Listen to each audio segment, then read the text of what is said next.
Okay, let me just make sure I'm recording. Yes, I am. So we're looking at chapter 13. We're looking at the 12 pair of cranial nerves. So nerves, these are axons wrapped with connective tissue that are leaving the spinal cord and not found within the brain or spinal cord. So here you're communicating targets specifically to in the head, so they're called cranial nerves. And all 12 pair of cranial nerves, they're going to have within them both the axons for motor, which means you're communicating to targets from the brain out toward the target, and also axons of sensory. So the only pair of cranial nerves that are only sending information to the brain and there's no motor are cranial nerve numeral one. Number one's called olfactory. So here you're sending information dealing with smell to the brain, and there's no need for any motor to communicate to targets here. So that one's purely sensory, we say. And the other cranial nerve that is purely sensory is going to be cranial nerve numeral two, optic, which you're sending information dealing with vision to the brain. Okay. Once you're in the brain or spinal cord, no longer do you refer to these axons as nerves, you'd refer to them as tracts. Cranial nerve numeral three is called oculomotor. Oculo, involved in moving the eye, okay, is one of the functions. Cranial nerve four, trochlear, is also going to be moving the eye. Cranial nerve six, subducens, also moving the eye. And we'll get more specific when we get to the particular slides that go over each cranial nerve. And then cranial nerve five, which I forgot to go in order, is trigeminal. One of the major functions for trigeminal is to send information dealing with sensory from the face. Okay, looks like you also have a little bit of motor going out to muscles here, like temporalis muscle, also the masseter muscle. And cranial nerve seven, one of the major functions for seven is to communicate to skeletal muscles involved in facial expression. And we say that in order to help you remember that's the job of cranial nerve seven, which is called facial. And one of the job of cranial nerve eight, called vestibulocochlear, is to send information to the brain dealing with balance and hearing. It was once thought to be purely sensory, but no, there's a little bit of motor going out toward that area, which we'll review when we get to that particular slide. And cranial nerve 9, glossopharyngeal, some of the functions involved in like communicating to muscles involved in swallowing. And cranial nerve 10 is the only cranial nerve you're going to look at that doesn't just communicate to targets near the head. It also communicates to targets in the periphery of the body. And one of the major functions of cranial nerve 10 is to control over 90% parasympathetic activity, things involved in doing like digestion, relaxation. So, like if you're communicating the heart rate would go down. If you're communicating to smooth muscles and digestive organs, now's the time to do digestion. So the smooth muscles would contract. Okay. So cranial nerve 10, vagus, think of like vagabond that wanders.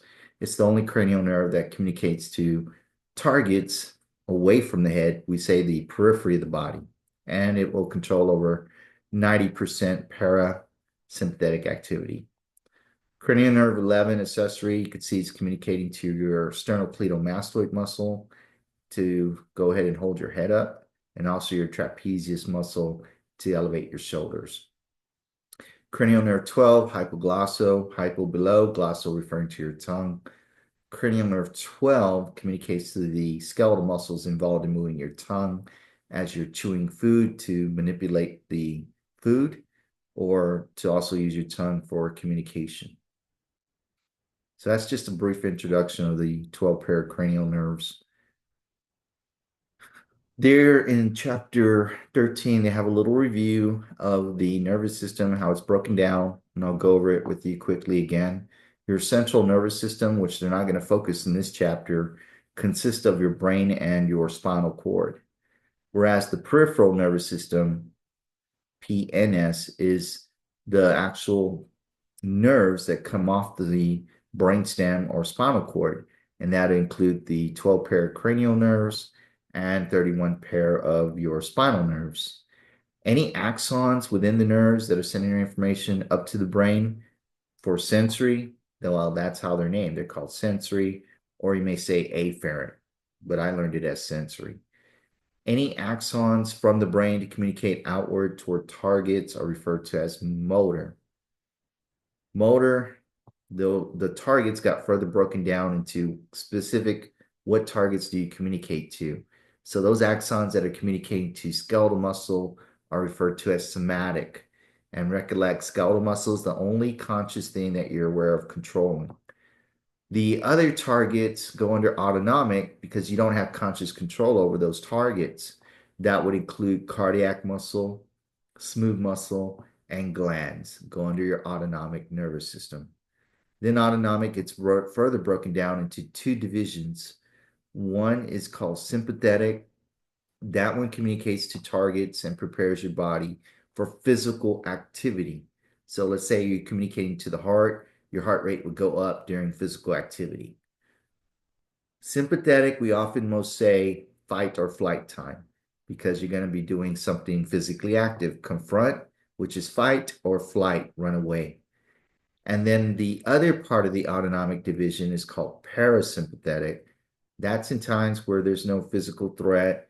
You're doing times where you're relaxing, you're doing digestion, and you're conserving energy if you have extra, and also doing repair. So parasympathetic, we often refer to it as digestion and relaxation time. So let's again give a target. If this were the heart, the parasympathetic division would lower your heart rate. Most organs or targets are being communicated by both sympathetic and parasympathetic. Not always, but most often. And when one is on, it takes over the other. Usually what we say is when sympathetic's on, it shuts off the parasympathetic communication to the target. All right, so what we're looking at here is information sending up to the brain dealing with sensory. So within the areas where the receptor is, that is the first pathway of the neurons that is going to send sensory to the brain. So sensory goes one pathway, and then we'll communicate to a second pathway somewhere along the spinal cord or brainstem. And then the third pathway, recollect, is always in your relay center called your thalamus that relays the sensory to the appropriate cortex to interpret what it is you're sensing. Oh, this picture here is showing sometimes that these pathways, these tracks, they often they're wrapped in bundles of tissue and they're traveling in the same direction. So sometimes sensory can get misinterpreted as coming from a different area. So to give you an example, let's say if you're having problems at the heart, like a heart attack, you may feel pain, not necessarily in the heart, but more superficial, let's say on the left side of the chest or down the left side of the arm.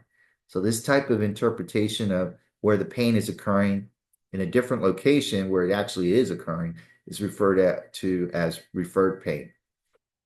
So these are examples where, let's say, if you pick your appendix, you may feel some pain in this yellow area superficially. This is a picture of a nerve. Let's see if we get a larger picture here. Well, this is an actual picture of a nerve. And then they want us to be able to identify the tissues from outside going in, just like we did in the muscle. And also, well, let's look at the picture. It's easier to distinguish it. So the nerve itself, you have axons inside wrapped with connective tissue, right? I usually start outside and work my way inside. So around the nerve, the connective tissue is called epineurium.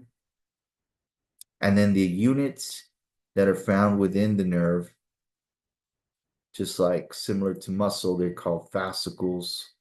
So what I'm circling here is called a fascicle. And the connective tissue around the fascicle is referred to as perineurium. Peri means to surround. Within the fascicle, the units inside, well, is your axon, your neuron's axon, and the connective tissue around the axon. Go ahead and spell axon out here. And notice this axon has myelin, right? So that you can communicate to targets faster. Now, the connective tissue around the axon is referred to as endoneurium. Okay, let me clear all this out. So again, this is a nerve. It may be a cranial nerve, which means it's serving areas of the head, or one of those 31 pair of spinal nerves you see coming off the spinal cord.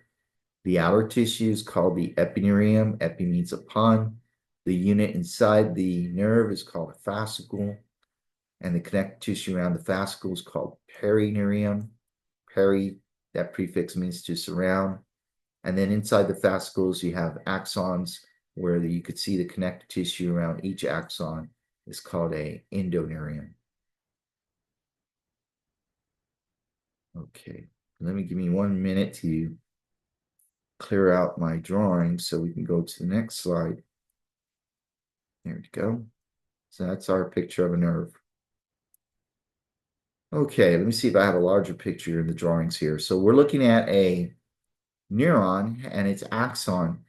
Now, if you have damage to a neuron, typically neurons don't regenerate, if they have damage, specifically if they have damage in the body of the neuron, because in the nucleus, that's where the instructions are for growth or repair. However, in the peripheral nervous system, if you damage just the axon, it does have the ability to regenerate. So this is showing you that you have damage to a neuron outside the brain or spinal cord, which is your peripheral nervous system. And here the axon is, well, it's been broken apart, it's been damaged.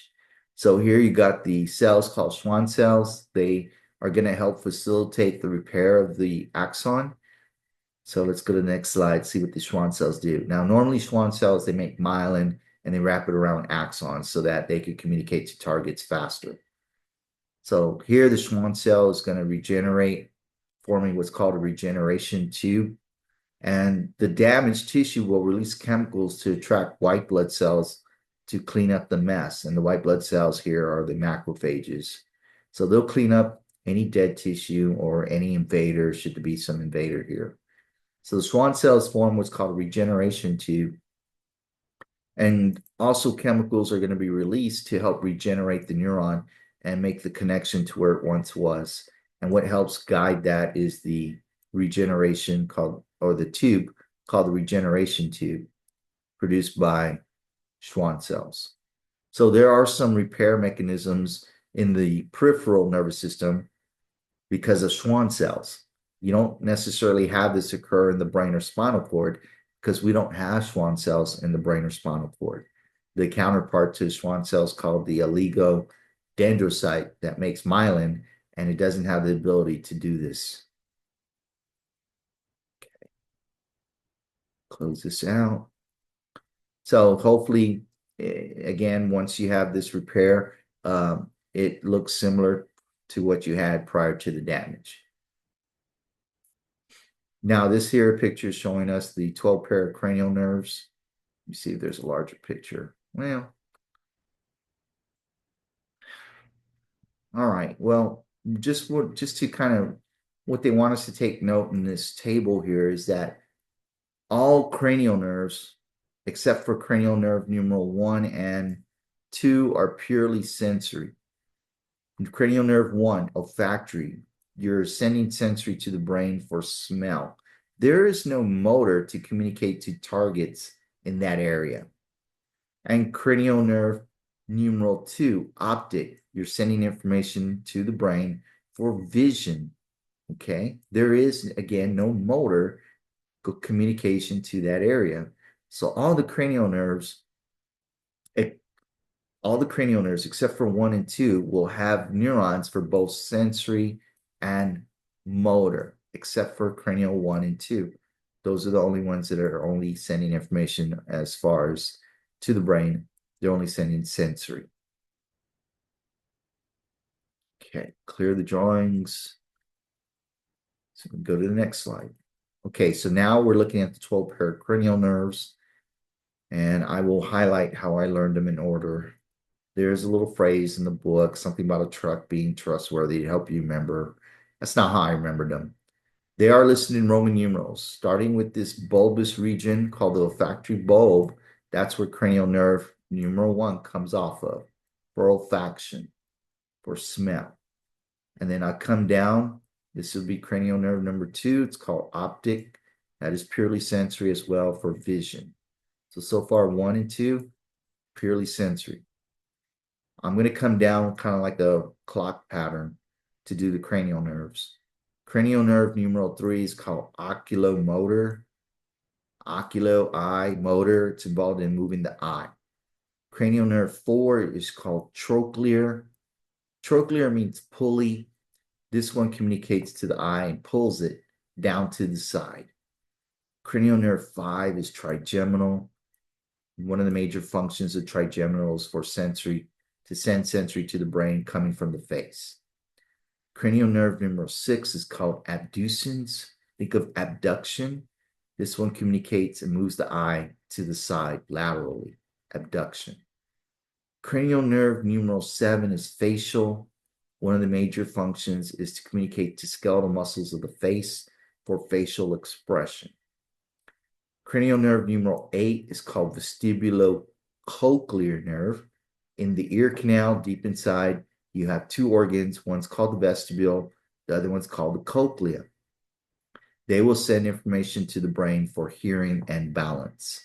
Cranial nerve 8 was once thought to be only sensory, but there is a little bit of motor, and we'll talk about that when we get to the particular slide. Cranial nerve numeral 9 is called glossopharyngeal. Glosso, tongue, pharyngeal is pharynx region. So this one here is involved with sending some sensory on taste and also involved to communicate to muscles involved in swallowing. And then cranial nerve 10 is vagus. Think of vagabond. This is a cranial nerve that communicates to targets further away from the head, and it controls over 90% parasympathetic activity. Cranial nerve numeral 11 is called accessory. Accessory communicates to your trapezius muscles to elevate your shoulders and your sternocleidomastoid muscle to hold your head up. So far, you're going to notice I went down like a clock pattern from 1, 2, 3, 4, and so forth, all the way up to 11. The only one I have to really jump out of alignment is for number 12, right here. It's called hypoglossal nerve. Hypo is below, glossal, tongue. This one communicates to the skeletal muscles of your tongue that you can control as you're chewing food and also for speech. So those are the 12 pair of cranial nerves. And those aren't all their functions, but those are major functions that we tend to focus on as we learn these cranial nerves. Again, let me erase all this. Otherwise, I can't get to the next slide. Okay, so again, basically they want us to take note. The only nerves that are purely sensory are cranial nerve 1 and 2. All the other nerves are mixed, which means within them they'll have axons for both sensory and motor. Okay, now we're looking at the spinal nerves. How many spinal nerves are there? There are 31 pair. So in the cervical region, there's 8. Thoracic is 12. So far that'd be 20. Lumbar is 5. So that'd be 25. Down in the sacral regions, another 5. So that's 30. And then for the coccygeal region nerve, there's 1. So that's 31. Now you have 31 pair. Not just 31, but 31 pair of spinal nerves. So up high, let me see if the next picture's larger. No, it's not. So up high, the nerves that leave the cervical region are referred to as cervical nerves. If they come off the thoracic region, they're thoracic. Lumbar region, lumbar. Sacral, come off the sacral region. And coccygeal, near the coccyx bone. Don't forget the spinal cord ends in an area called conus medullaris. So that means these are extensions of the lumbar sacral nerves here. That is referred to as the cauda equina, which in Latin means horsetail. Now, some of these nerves are interconnected to each other once they leave the spinal cord. They refer to that as a plexus. So you'll notice there's a cervical plexus, brachial plexus, There's a lumbar plexus and a sacral plexus. However, when you look in the thoracic region, you don't see these interconnections. You don't have a plexus here. Okay, the function of the plexus is to allow alternate routes for axons to go to their targets or receiving sensory from those areas. Alternate routes provides us if you damage a nerve, if there's alternate routes, you don't cut off total communication or sensory from an area. So that's the plexus. Okay, again, let me erase all this.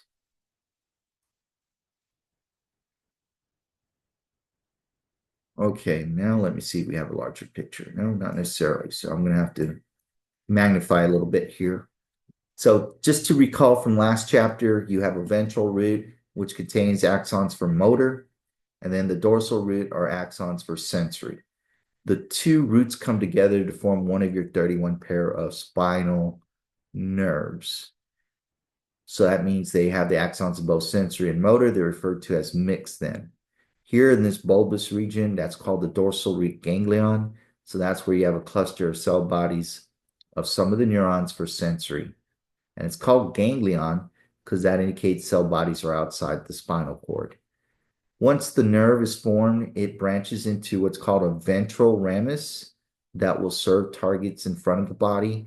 And then the one that branches off toward the back is called a dorsal ramus. Here you have what's called rami communicans. So some of these, I'm going to say, pathways will branch out into what's called rami communicans and then go to cell bodies, ganglion alongside the spinal cord. And this here are ganglion cell bodies for sympathetic. Sympathetic means they're going to communicate to targets, but they're going to be involved in doing something to prepare your body for physical activity. Remember, sympathetic we often refer to as fight or flight. So if you ever ask rami communicans or cantes, are they involved in sympathetic or parasympathetic? They're always involved in sympathetic pathways. And then down below, it'll show us how nerves in general, or I could say, how are they named once you get to a specific area. Well, I just gave it away. That's how they're named. According to the area they serve or receive sensory from, that's how the nerve is more specifically named. So we get to, let's say, intercostal nerve. Intercostal is referring to in between the ribs. So you're communicating to targets of skeletal muscle there. You say cutaneous nerve, you'd be communicating to targets referring to in your skin, okay? So like sensory in the skin. So most nerves, again, they're named specifically to the areas that they serve. All right. So here we're looking again at a plexus where these nerves interconnect, and this is in the cervical region. So it's referred to as your cervical plexus, and the plexus is from C1 to C5. And one of the important, not well, all these nerves are important, don't get it wrong, but here's a nerve referred to as your phrenic nerve. That one communicates to your diaphragm, which is the muscle you use to inspire, to breathe.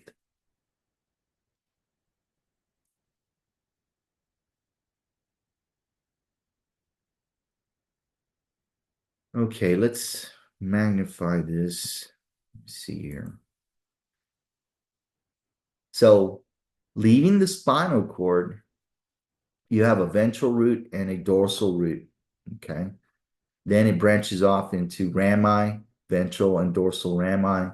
Then it leads into trunks, divisions, cords, and then how they specifically name according to the area they serve. Okay. I'm not concerned that you know the trunks, division, cords, but recognize since you've gone over anatomical regions, you should be able to recognize these nerves and what area that they'll serve. So, like your axillary nerve, that serves your armpit. Your radial nerve serves targets alongside the radius bone. Your ulnar nerve serves targets alongside the ulna. Median nerve serves targets along the midline of your arm. Okay.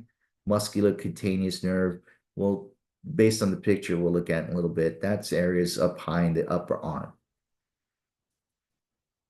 So we're not focusing on trunks, divisions. Let's just have a look. Let me get the highlighter out. So your axillary nerve serves area of your armpit because axillary, recollect in the, what was it, the anatomical regions, your armpit is called axillary. Musculocutaneous nerve, areas it's going to serve up high in the upper part of the arm. The radial nerve, yes, the radial nerve goes from here up in the upper part of the arm, but it goes all the way down and runs alongside your radius. Remember, your radius is the bone that articulates with your thumb. Therefore, the ulnar nerve is going to run alongside your ulna. And then the median nerve is going to run along down the midline of the arm. And I'm trying to look to where they labeled it. Actually, they labeled median nerve down low, but it's still in the middle, in the midline of the arm. So that's how nerves are named according to when they get to their target, that's how they're specifically named, the target area. Okay, let's click that off, go to the next picture. Okay, so here you're actually looking at an actual picture of your axillary nerve, also the radial nerve up high, median nerve, ulnar nerve. Now we're looking at our plexus down in the lumbar region. And again, the plexus are when these nerves interconnect to allow alternate routes to go to their targets. So it looks like the lumbar plexus is from L1 down to L5. Remember, there's 5 lumbar nerves.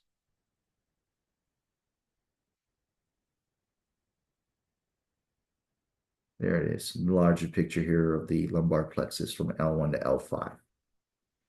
Then let's have a look here. Some of the nerves, again, they're named according to the anatomical regions they're going to serve. Let me see, we don't have a larger picture, so let me just magnify the picture. So here, when you start going toward the area you're going to serve, the femoral region, it was the upper part of the leg, so that major nerve there is called femoral nerve. If the nerve goes through the foramen here, remember the foramen's name is called obturator foramen. So the nerve going through that foramen is called obturator nerve. Saphenous nerve, this is just one exception where you didn't have an anatomical region called saphenous, but this area here along the midline of the leg is called saphenous nerve.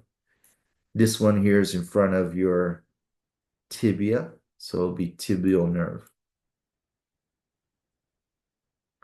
Now we're looking at the nerves of the sacral plexus that will serve the back regions of the leg. So again, some of the nerves here, the major one here you probably heard of is your sciatic nerve. Then it branches off into what? Fibular nerve alongside the fibula, and also a tibial nerve alongside the tibia. So an actual picture down below here of your sciatic nerve. So here they're just showing us the plexus for the sacral region. And it looks, it's going to start off with what? L5 down to, looks like S4. All right, you saw those pictures. Now, this is called a map of the body where the nerves serve. It's kind of just logical that nerves, if they exit the cervical region in this green coloration, they're going to serve the targets up high near the neck. So this is a dermatome, a map of what the nerves, the areas that they're going to communicate to. The thoracic nerves, well, it makes sense. They're going to communicate to targets in your chest, your thoracic region, right? So from T1 down to T12. And then the lumbar and sacral nerves are going to serve areas in the lower extremities. So that's a dermatome. All right. Okay, we're not going to focus so much on this. But let me just point out some areas to kind of reiterate things we do want you to know. So here you're looking at, let me check this out. Which gyrus is this? Okay, this here in green is your precentral gyrus. Just to remember, this contains cell bodies called your primary motor cortex. Those are cell bodies that where you consciously communicate to skeletal muscle. Okay. Up high in the brainstem here. Okay, so here looks to be the pons. Those would be areas that communicate to muscles involved in breathing. And then below that would be the medulla oblongata, also part of the brainstem. And then after the brainstem, you have here your spinal cord. Attached to the brainstem would be the cerebellum. Deep within the brain is nuclei, right? And it could be involved in a variety of different things. So it could be the thalamus, hypothalamus, etc. That was all in chapter 12. Okay.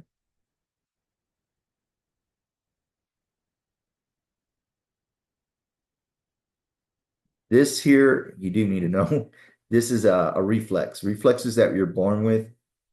Let me give you an example of a reflex. A reflex is a response by your nervous system that wasn't determined up high in the cortex of the brain. Reflexes that you're born with are located down low in your spinal cord. To give you an example of a reflex. You touch something hot that you weren't aware of, your immediate reflex is to pull away from that is causing you pain. Okay, so step one of a reflex, and this is somatic reflex. That means you're communicating, in this case, skeletal muscle. In general, targets they call effectors. But again, step one, you have a stimulus, something you felt, and it's picked up by a sensory neuron at the receptor region. So step one is the receptor, then the receptor is activated, information goes through a sensory neuron, and notice sensory is entering through the back of the spinal cord. Now, you do send information to the brain. Okay, hey, this is something causing pain. I felt it, but the response bypasses the brain. So the response goes through a sensory neuron and then through a interneuron. Inter means in between, and then it goes out through a motor neuron to communicate to the target called an effector. So these are the steps of a somatic reflex. And again, somatic means you're communicating to skeletal muscle. Step one, the receptor gets activated. Two, the information goes to a sensory neuron. Three, the response bypasses the brain, goes through an interneuron, and then out to the target. Number four, through a motor neuron. And then finally, the target, they call, in general, the effector.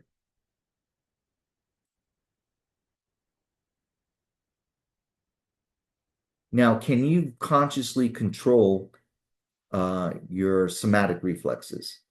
So, to give you another example, a knee-jerk reflex. You hit your patella tendon, and that will cause your leg to extend out. Is also an example of a somatic reflex. You can control the reflex as long as you know the stimulus is coming. So you can keep those muscles from contracting in the reflex, but you have to know the stimulus is coming. This case, we're looking at receptors inside muscles just to indicate when the muscle's being used. Okay. Receptors inside muscles in general are called proprioceptors. Um, don't focus so much on this. Look, these little lines are just indicating that they're sending action potential signals to the brain of when the muscle's being used. That's all it's saying. And it looks like when the muscle's stretched, it actually sends more action potentials to the brain versus when the muscle contracts, it sends less action potentials. Don't focus so much on that. Just know that you have receptors inside the muscle to indicate when they're being used. All right, let's skip this. So here we're looking at a somatic reflex, the one I mentioned to you earlier called the knee-jerk reflex. Okay, I don't focus too much on all the little pluses indicate activate. The little negatives mean inhibit. So when you hit your patella tendon, you activate a reflex that the stimulus goes through a sensory neuron, goes through an interneuron, and then out toward the motor neuron to the target. And these will be your quadriceps extending out your leg. So that's the knee-jerk reflex.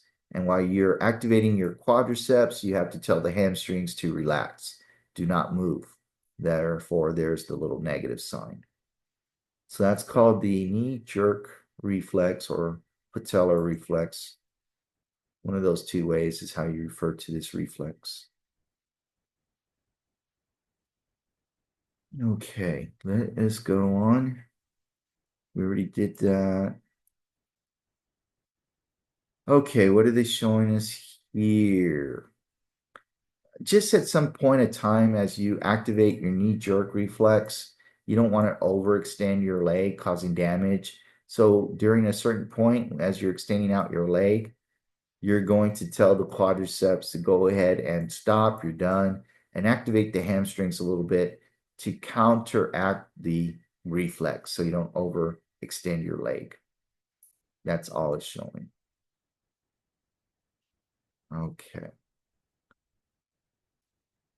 This one's called the crossover extensor reflex. I never had it done, but supposedly if someone were to grab you unexpectedly on your forearm, right, that your immediate reflex would be to pull that forearm that's being grabbed, pull it toward your body, so pulling away from whatever's grabbing you, and extend out your other leg, your other arm.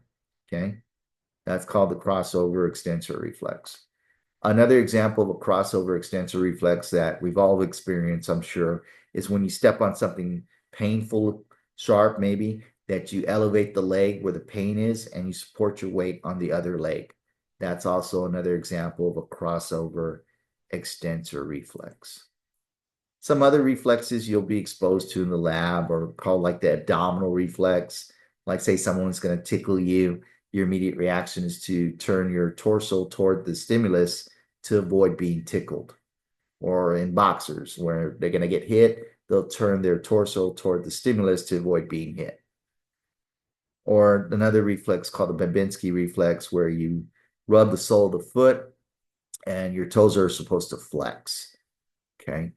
In newborns, they're not quite fully developed. Their toes may actually extend out. Okay, this is showing us how receptors are named.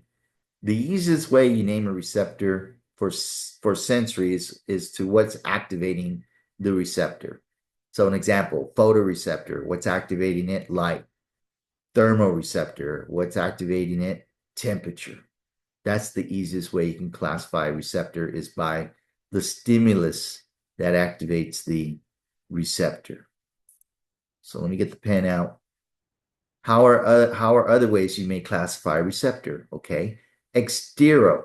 Extero means the stimulus came from outside the body. So photoreceptors are a type of exteroreceptor because they're activated by light coming from outside the body. That's one way. Or for touch, touch is also an exteroreceptor. The stimulus came from outside the body. Okay, interoreceptor. Interoreceptor means the stimulus came from inside the body. So let's say physical stretching out your muscles, you send information to the brain. Those receptors activated, you may refer to as intero, inside. If it's specifically found in the muscle, well, then you can refer to it as proprioceptor. Or an interoreceptor, think of feeling abdominal discomfort, those receptors being activated from stimulus inside the body, or a type of interoreceptor. Okay, let me clear the drawings. Now, again, how can you classify receptors? Location of the stimulus. Is it coming from outside the body or inside the body? If it's inside the body, there are a type of interoreceptor. If it's specifically found in muscles, tendons, or joints, those are called proprioceptors. The easiest way to classify a receptor, again, is by the stimulus that activates it. So an example, thermoreceptors, what activates it is temperature. You have receptors indicate when you're hot or when you're cold. Mechanoreceptors. Mechanoreceptors, what activates them is physical movement. So like the receptors to indicate when you've been touched lightly, deeply, or when you've had a hair follicle moved on your skin. Those type of receptors are mechanoreceptors. Most receptors, if you overstimulate them, you'll interpret it as pain. But specifically receptors that interpret as something painful, their receptors there to indicate pain are called nociceptors. Now, oftentimes receptors may adapt. That means over time, they become less activated by the stimulus. Or in other words, they become desensitized. So let me give you an example. If you ever gone to pool of water and it's cold, then after a while it doesn't seem as cold, then those receptors have adapted. Now, most receptors can do that, but the ones that shouldn't do that are the ones for pain, because pain keeps you alive. In other words, if you, no one likes feeling pain, but whatever's causing it, you want to get away. So you need those receptors to indicate when damage is occurring. Now, you may build a threshold of pain, but technically your pain receptors should not adapt. And then the receptors that adapt slowly, not quickly, are the ones to indicate when there's pressure changes. The only reason I bring that up is a question on one of your quizzes online. Which receptors adapt most slowly? The ones for look for fluctuations in pressure. Okay, so that may indicate receptors indicating when blood pressure is too high or too low. All right, I don't want to go into too specifics than what we just went over. Let's move on. So here again, you're looking at receptors again. Some of them we classify by where's the stimulus coming from. The easiest way is the actual stimulus. Some receptors you may classify as well as if they have a capsule surrounding the receptor region. So they may say capsulated or uncapsulated. Okay, I'm gonna leave it at that, not go too specific. And again, the receptors that are specifically inside your muscles or on a tendon, where tendon is connecting muscle to bone, those are specifically called proprioceptors. Okay, proprio. All right, let's quickly review the cranial nerves. Cranial nerve numeral one is purely sensory. You're only sending information to the brain dealing with smell. So the nerve comes off this bulbous region called the olfactory bulb. Once you're inside the brain, you call that a tract, no longer a nerve. Cranial nerve numeral two is also purely sensory. So this one is referred to as optic nerve. You could see some of the optic nerves will decussate, which is crossover in an area called the optic chiasma. Then the information goes to your relay center, which is your thalamus. And then the thalamus will relay the information to cortex in your occipital lobe to interpret what it is you're seeing. Cranial nerve numeral three is called oculomotor. So this one of the functions is communicate to the eyes. So let's have a look at the muscles involved. So some of the muscles involved, it looks to be, let me see here.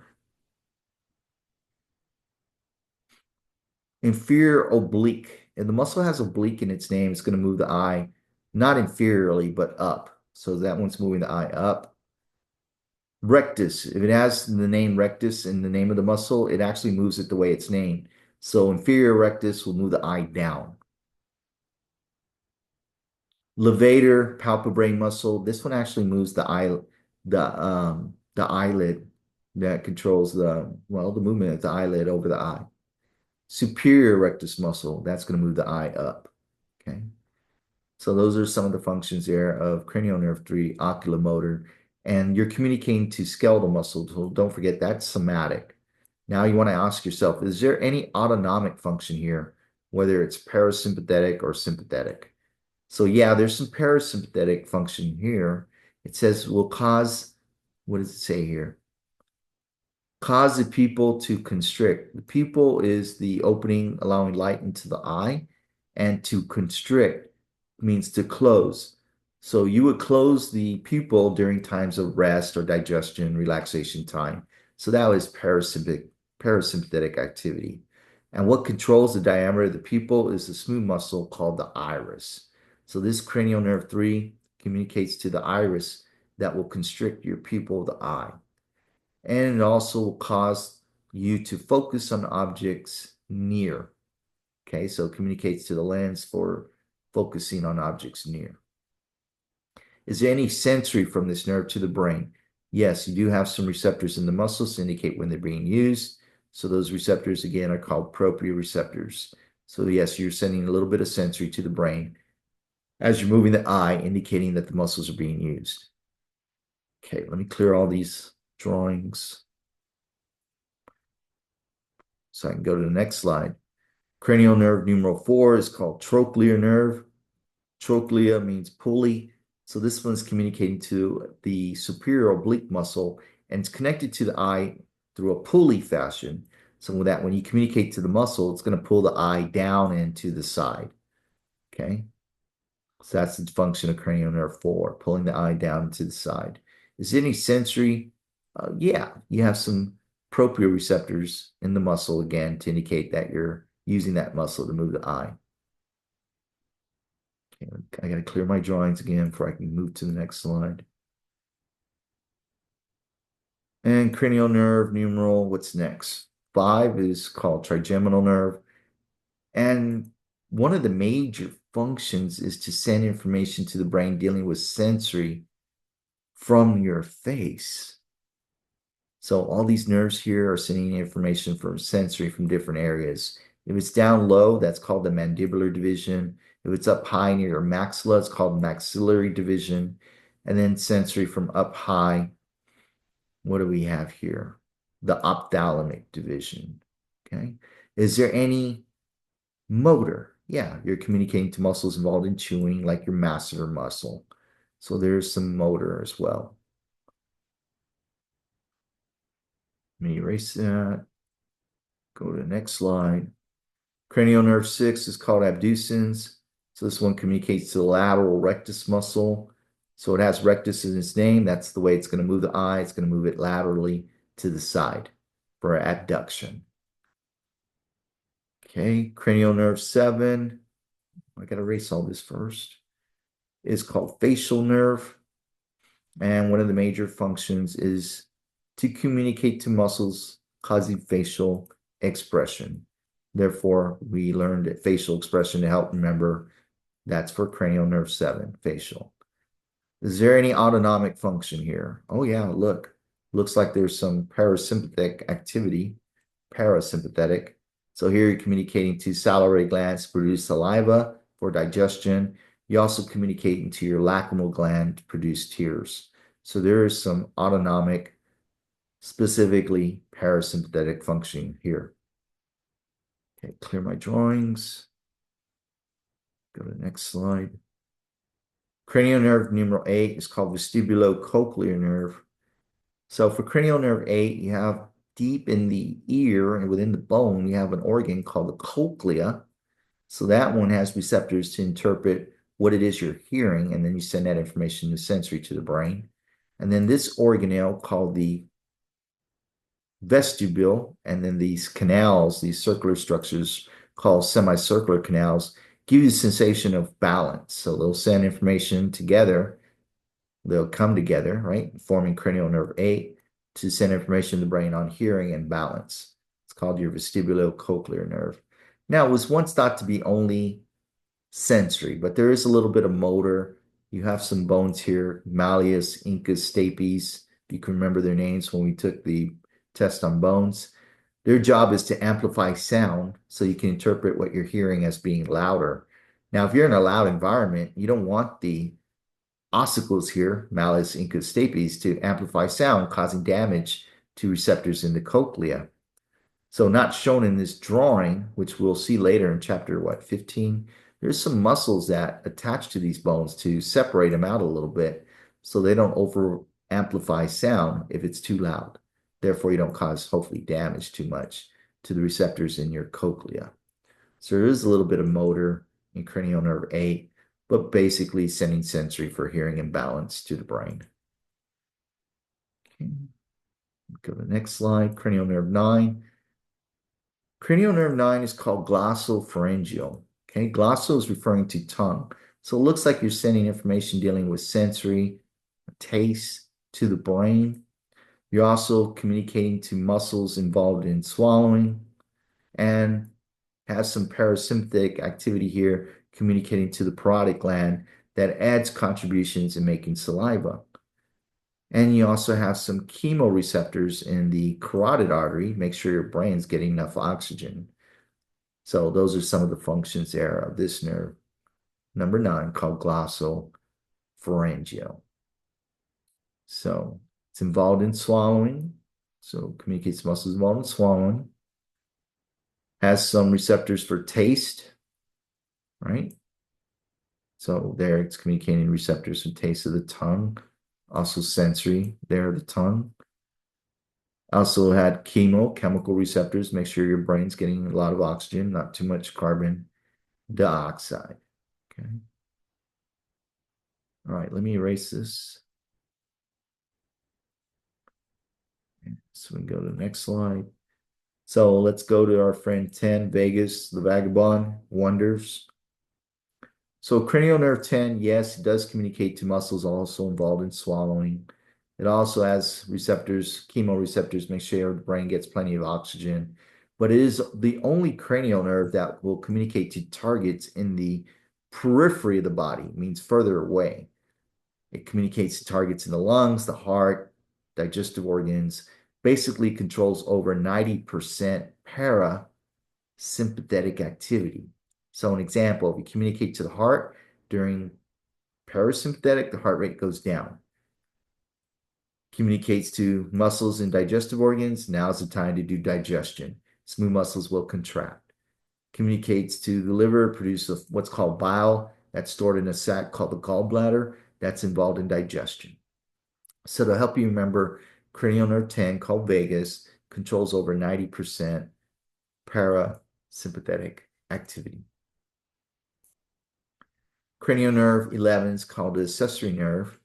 We already mentioned before that it will communicate to your sternocleidomastoid muscle that holds your head up, allows you to nod your head, and also to your trapezius muscles to elevate your shoulders.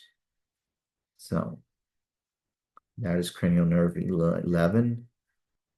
And then 12, finally, your last cranial nerve communicates to skeletal muscles in the tongue. So it's called hypoglossal. Hypo means below, glossal referring to the tongue. So it's communicating to the muscles involved in chewing and also for speech. And those are your 12 pericranial nerves. Okay, what do we got here? We've got the cervical nerves. Okay, we don't necessarily want to focus so much here. How are nerves named when they get to an area? They're more specifically named to the area they serve. So, like axillary nerve serves your armpit region, radial nerve serves targets alongside the radius, ulnar nerve serves targets alongside the ulna, so forth. Okay. All right. This is just going over the nerves. We kind of went over the major nerve that serves areas of the lower extremities is sciatic nerve, and then it branches off into more specific nerves. Okay, and we're not going to focus too much on these tables. And that should do it for this chapter. And I will talk to you again in the next chapter.